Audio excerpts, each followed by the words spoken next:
So what we've done here is we've started to capture our 3D printer.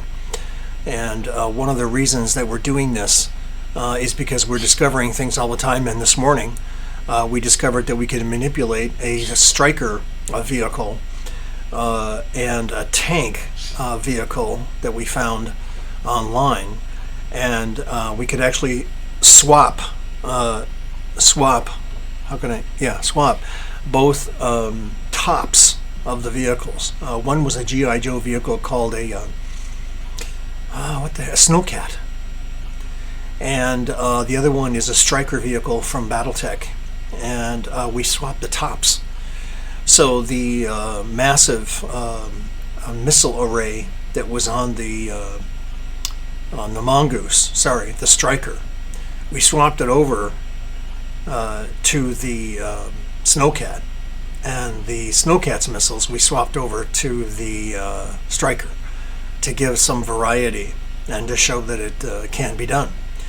And so what does this mean? It means that when vehicles are produced, we hope that any manufacturer will stop producing them in a injection molded set way.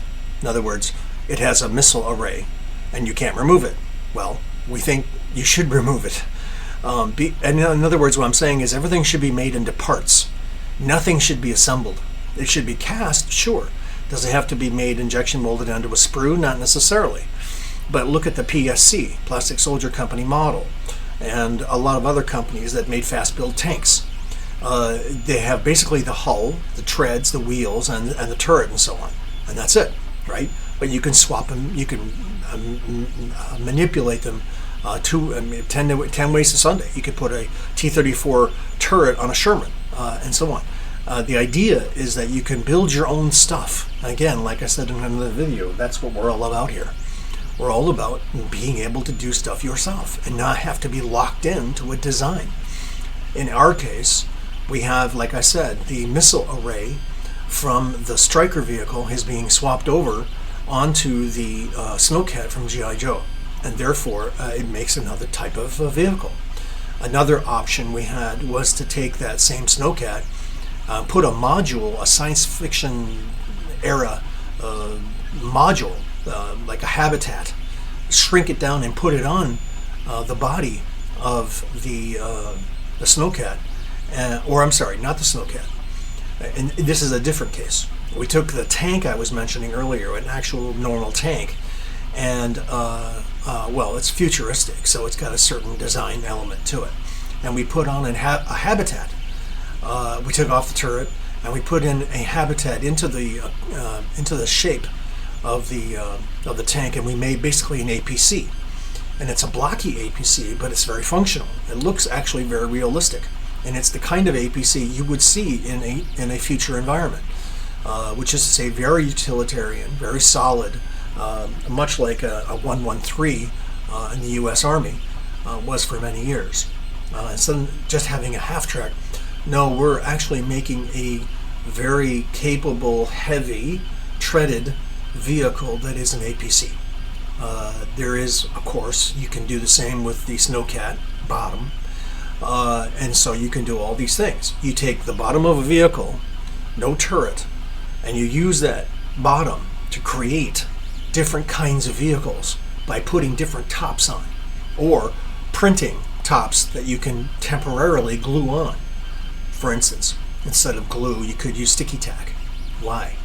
Because sticky tack as a gel, as a putty, is removable, and a very small amount is unnoticeable. So you can actually you don't have to manufacture, in other words, print the model with the turret affixed. You can print the turret separate, or plural, turrets. In other words, you have one turret, but this other things can be added. A missile array, a cupola with a machine gun, and all different kinds of things can be done and stuck on. So you can have printed bottoms of all the same, but all the tops can be changed. Parts. That's the idea. Same with the Snowcat, and same with the Striker. So out of one tank, one Striker, and one Snowcat, we've got very, multiple different kinds of vehicles that we can build. And one of the vehicles, the APC that we built off of the tank body, with this module stuck on it. Of course, you can't notice it, but it's what we use to create the structure of the cargo area, if you will, of the tank. And we called it a mongoose. So we end up being modifiers of existing models that people have been gracious enough to post on various websites. Sometimes they're pay, sometimes they're not, sometimes they're free. But the fact is that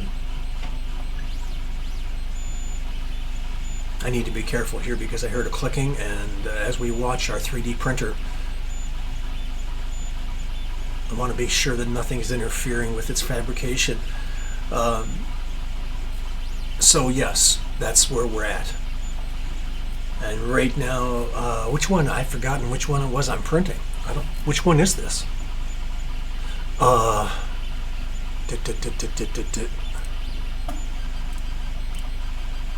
okay. This is the Striker wheeled vehicle, 6 wheels, with the missile array from the Snowcat, the G.I. Joe Snowcat. All right, so that's what we're looking at here, the action of the filament printer. Now, this is an Ender 3 Pro.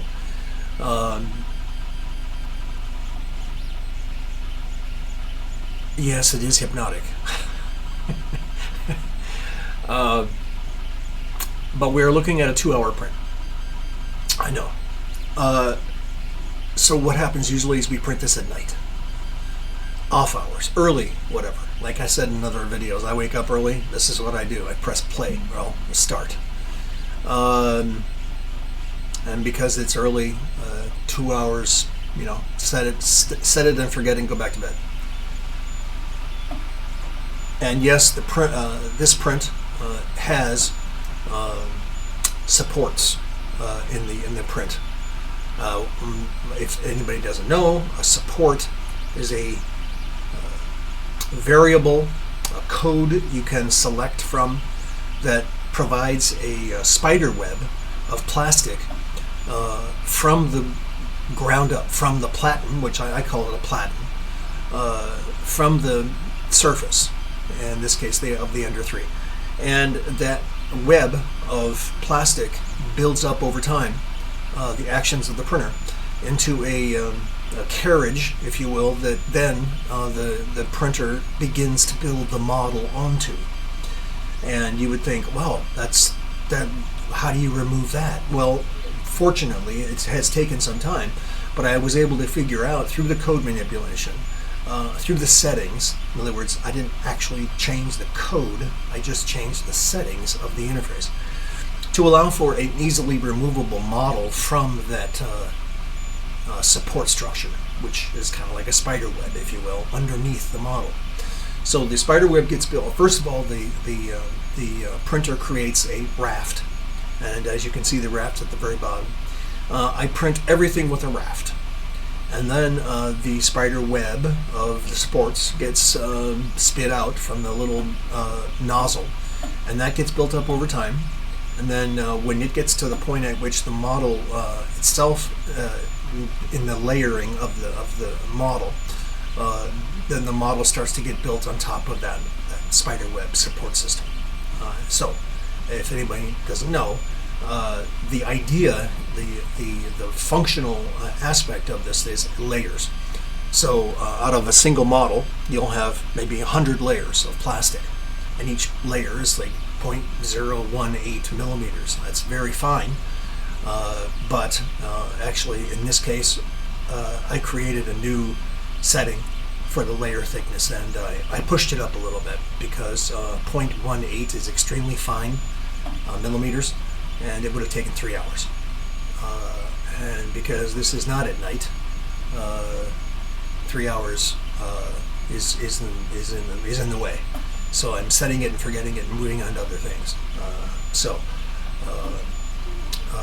I set it to 25, I think, or 6.25, 6 or 7 of a millimeter, and so therefore there's like 89 or 95 layers, and hence the reason that it takes as long as it does, if you can imagine. that little thing has to make a lot of movements, and I applaud the guys for inventing these machines.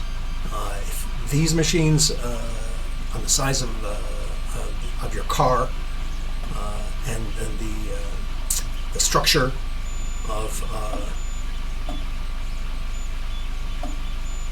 a house or a factory that produce a house, I applaud everybody for attempting to do that.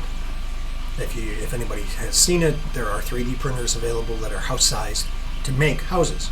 Well, truth is, they're making parts of a house. They don't make the whole house. At least, actually, some do. But for the most part, the realistic thing to do is to make modular frames using 3D production technology. What the material is, I don't really know. Could be concrete, but the fact is it's going to be heavy because it's a house or a building or a studio or some kind of other structure is being made by 3D printers that are gargantuan size. And of course, this is going to lead everybody to the hope of the old Car Wars gamers like me, the ability of printing cars, automobiles, out of plastic even. But that nozzle, imagine, is going to be about this big. The nozzle that we're looking at on video is, I think, a 4mm opening? No. It's 1.4 millimeter opening, I believe. Anyway, to build a car or a vehicle from 3D extruded plastic or 3D extruded blank, don't know what it would be, aluminum, layered, right? Don't really know at this point how all those things work, but they're fascinating, and it gives promise to building buildings, structures for the world, essentially. I'm very hopeful that, of course, they address this at the United Nations and they actually produce buildings to put people in quickly, because they are desperately needed in parts of the country, parts of the world that we visited, like South Africa and other points of Africa that desperately need well-produced modular walls and such that go together. And I'm hopeful that all this leads to that reality. I think we're seeing some of it, but it's not happening fast enough for me. Anyway, that's my little United Nations rant. So if you're listening, please speed it up. Will you get those buildings and get those structures? And I'm not talking about cargo containers converted into apartments, although that's interesting. I'm talking about producing buildings, modular walls with doors, windows, and such that people can actually live in until they get more established, at least to reduce some of their challenges. Thank you. Okay, so obviously we're not going to sit here for 2 hours, but I just wanted to do this, show you that it doesn't really happen that often that we have a video showing the production of a 3D printed vehicle. I can show you the result if I have the, you can't really see it. Holding it up to the camera doesn't do it justice. I'll send or do a video clips later or something of that nature. So here we are. And again, thanks for watching.